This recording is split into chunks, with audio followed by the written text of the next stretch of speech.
ইরানের সঙ্গে ইসরায়েল এবং আমেরিকার যুদ্ধ শুরুর পর থেকে সৌদি আরব এবং দুবাইতে আটকে রয়েছেন অসংখ্য ভারতীয়। এবার তাদের ফিরিয়ে আনতে এয়ার ইন্ডিয়ার কয়েকটি বিমান রওনা হচ্ছে। বিস্তারিত কথা বলবো, আমাদের প্রতিনিধি ব্রতদীপ ভট্টাচার্য রয়েছেন টেলিফোনে। ব্রতদীপ,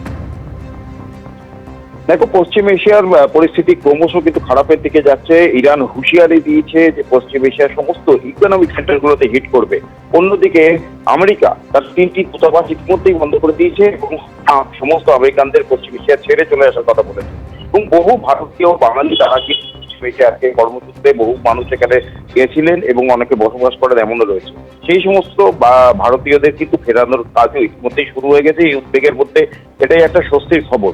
আজই কিন্তু এয়ার ইন্ডিয়ার একটি বিমান দুবাই থেকে দিল্লি 149 জন যাত্রীকে নিয়ে এবং 8 জন ক্রু মেম্বারকে নিয়ে ফিরে এসেছে এবং একটি বিমান ইতিমধ্যেই কিন্তু মুম্বাই থেকে রওনা দিয়ে দিচ্ছে সৌদি আরবের উদ্দেশ্যে। এবং তার পাশাপাশি আজই রাতে দিল্লি থেকে দুবাইয়ের উদ্দেশ্যে আরো একটি বিমান যাচ্ছে এবং কাল ভোরবেলায় আরো একটি বিমান মুম্বাই থেকে দুবাইয়ের উদ্দেশ্যে যাবে।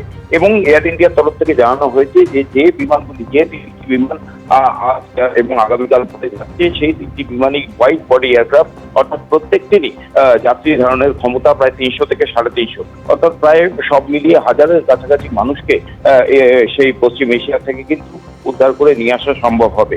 এছাড়াও কিন্তু ইন্ডিগোর তরফ থেকেও জানানো হয়েছে যে তারাও সৌদি আরব এবং পশ্চিম এশিয়ার যে বিভিন্ন জায়গাগুলি যেখানে বিমান চলাচল করা সম্ভব হচ্ছে সেই সমস্ত জায়গায় তাদের যারা কাস্টমার রয়েছেন, যারা ইতিমধ্যেই টিকিট কেটেছিলেন, তাদেরকে ফেরানোর ব্যবস্থা করা হচ্ছে। অর্থাৎ সবকিছুর মধ্যেই যে উদ্বেগের পরিস্থিতি এখন কি হবে বলা যাচ্ছে না, কারণ দুপক্ষই কিন্তু এই পরিস্থিতি শেষ না দেখে ছাড়বে না, এমনটাই কিন্তু হুঁশিয়ারি দিচ্ছে। সেই অবস্থায় যারা ভারতীয়রা রয়েছেন তাদের সকলকে কিভাবে ফিরিয়ে নিয়ে আসা যায় তারই চেষ্টা চলছে। এটা জানানো হয়েছে যে যেই সমস্ত পশ্চিম এশিয়ার যে সমস্ত দেশে যারা রয়েছেন তাদের সেই এলাকার সেই দেশের যে দূতাবাসগুলি রয়েছে কিংবা কনসুলেট জেনারেল রয়েছে, যেমন আবুধাবিতে রয়েছে, রিয়াদে রয়েছে, দুবাইতে রয়েছে, সেইখানে গিয়ে যোগাযোগ করার জন্য এবং সেইখান থেকে তালিকা তৈরি করা হচ্ছে ফেরানোর, যে তাদেরকে দেশে ফেরানোর যে ব্যবস্থা তার জন্য। সব মিলিয়ে এই উদ্বেগের মধ্যে কিন্তু কিছুটা হলেও এটা সত্যির খবর যে ভারতীয়রা একে একে কিন্তু ফিরে আসতে পারছে নিজেদের দেশে। সৌমেন। ব্রতদীপ, ধন্যবাদ। অর্থাৎ পরিস্থিতি ক্রমশ জটিল হচ্ছে। পরিস্থিতি আরও খারাপ হওয়ার আগেই সৌদি আরব দুবাইতে আটকে থাকা ভারতীয়দের ফেরাতে পদক্ষেপ করেছে ভারত।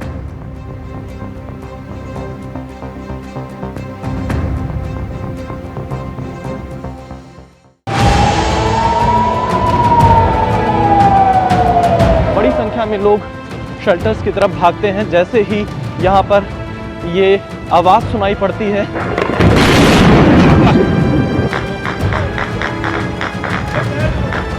हम भी इस वक्त आप बंकर में आकर पहुंच चुके हैं क्योंकि मिसाइल कहां पर गिरे ये किसी को पता नहीं होती है।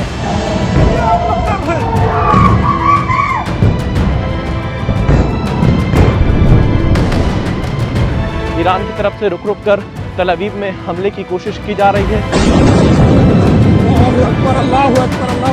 बंकर जगह जगह पर बनाए गए हैं। तस्वीरें मैं आपको ग्राउंड जीरो से लगातार दिखा रहा हूं। সংঘর্ষে চতুর্থ দিনেও জ্বলছে পশ্চিম এশিয়া। হামলা পাল্টা হামলায় বাড়ছে উত্তেজনা। ইরানে মৃতের সংখ্যা বেড়ে দাঁড়িয়েছে 787। ইসরায়েল আমেরিকার যৌথ হানা যেমন চলছে, পাল্টা ইরানও জবাব দিচ্ছে।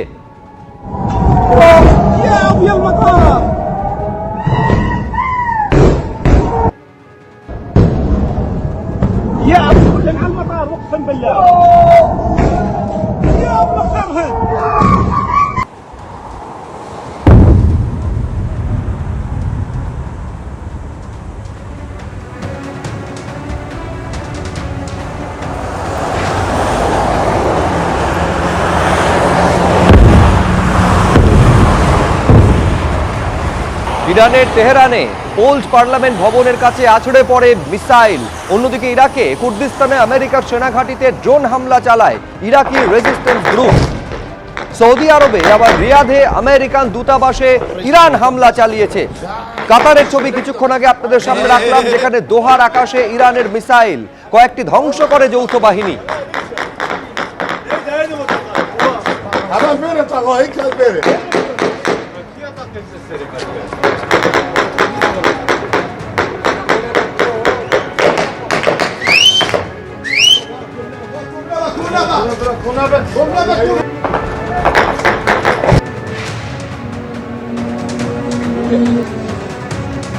शमशेर भाई और भी एक हैं अल्लाहु अकबर अल्लाहु अकबर अल्लाहु अकबर अल्लाहु अकबर अल्लाहु अकबर अल्लाहु अकबर अल्लाहु अकबर शमशेर भाई इधर आ जाओ इधर आ जाओ ইরানের সঙ্গে ইসরায়েল আমেরিকার যৌথ বাহিনী সংঘর্ষের আজ চতুর্থ দিন।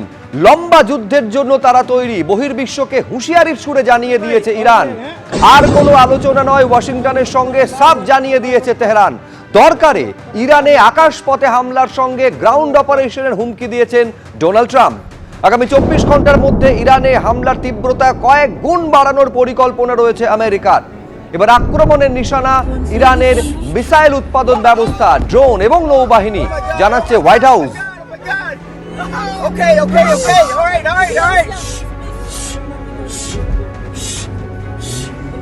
I do it, my love first, please. I'm going. এইরকম একটা যুদ্ধ পরিস্থিতি, একদিকে ইরান এবং অন্যদিকে আমেরিকা ইসরায়েল। এই পরিস্থিতি একে অপরকে 1 ইঞ্চি জমিও তারা ছাড়বে না। গতকালই ডোনাল্ড ট্রাম্প বলেছেন যে যুদ্ধ এবং আক্রমণের তীব্রতা আরো বাড়ানো হবে। পরিস্থিতি কোন দিকে যাচ্ছে, ব্রিগেডিয়ার দেবাশিস দাস কি মনে করছেন, দেখব।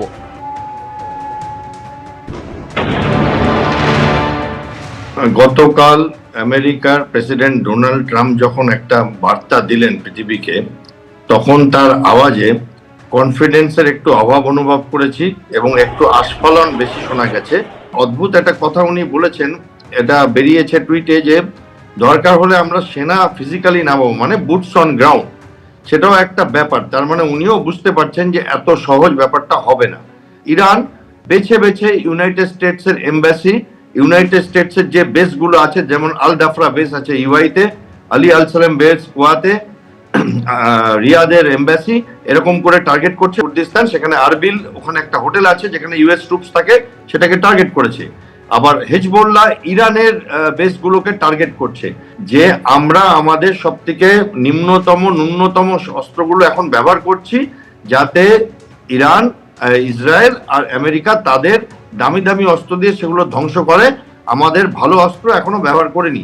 একদিক দিয়ে আমার এটা সত্যিও মনে হচ্ছে, কারণ ইরানের কাছে হাইপারসনিক হাতাফ 2 আছে, এমন মিসাইল আছে যেটা 2000 কিলোমিটারের বেশি রেডিয়াস, সেগুলোকে কিন্তু আমরা ততটা ব্যবহার হতে দেখছি না। ইরান কিন্তু ড্রোন দিয়ে কাজ সারছে এবং সস্তায় কাজ সারছে। একটা $10,000 ড্রোনের বিরুদ্ধে আমেরিকা 3টে প্যাট্রিয়ট মিসাইল, যেগুলো একটা $1 মিলিয়ন ব্যবহার করছে। কোথাও একটা প্ল্যান দেখতে পাচ্ছি এবং ইউএস এর কোথাও একটা খাপছাড়া ভাব দেখতে পাচ্ছি। তবে আজকের দিনটা নির্ণায়ক। আজকে বোধহয় ইউএস অনেক বড় কোনো শক্তি ব্যবহার করবে। এবিপি আনন্দ, এগিয়ে থাকে, এগিয়ে রাখে।